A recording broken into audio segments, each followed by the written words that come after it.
पिछले कई सालों से काफ़ी समझदार हुई है, क्योंकि पहले उन्होंने मायावती को पूर्ण बहुमत देके उत्तर प्रदेश में बैठाया, उनसे वो नाराज हुए तो अखिलेश जी को बैठा दिया, उनसे नाराज हुए तो योगी आदित्यनाथ को बैठाया और 2014 में एक पक्ष वोट देते हुए बीजेपी को वो सत्ता में लेके आए थे।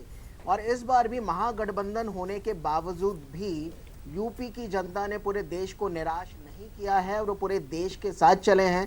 जिस राज्य को जातियों की प्रयोगशाला माना जाता था, पिछले 15-20 सालों से उन्होंने सारे राजनीतिक पंडितों को मुंह तोड़ जवाब दिया है या फेल करार दे दिया है और वो लोग देश के साथ आगे बढ़े। तो एक अच्छा ट्रेंड है कि जाति से ऊपर उठकर अब लोग एजेंडा, नेता, राष्ट्रीय सुरक्षा या विकास के नाम पर या स्थिरता के नाम पर वोट दे रहे हैं। चलिए, एक बड़ी खबर आ रही है अनंतनाग से। एनसी के हसनैन मसूदी साहब भी यहां से जीत गए हैं, तो एक बड़ी खबर है एनसी के लिए। 3 सीटें एनसी के हक में आती दिख रही हैं। हसनैन मसूदी साहब अनंतनाग से जीत दर्ज कर ली है।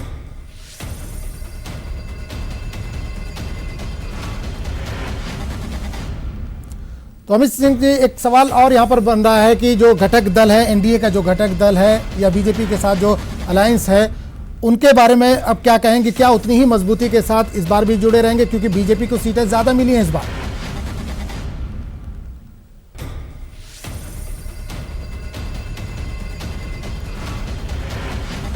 तो नेशनल कॉन्फ्रेंस के 3 कैंडिडेट जो लीड कर रहे थे, तीनों के तीनों कैंडिडेट ने अपनी जीत दर्ज कर ली है। आपको बता दें कि बीजेपी 3 और एनसी 3 पर बढ़त बनाए हुए थे। एनसी ने 3 सीटों पर अपनी जीत दर्ज कर ली है।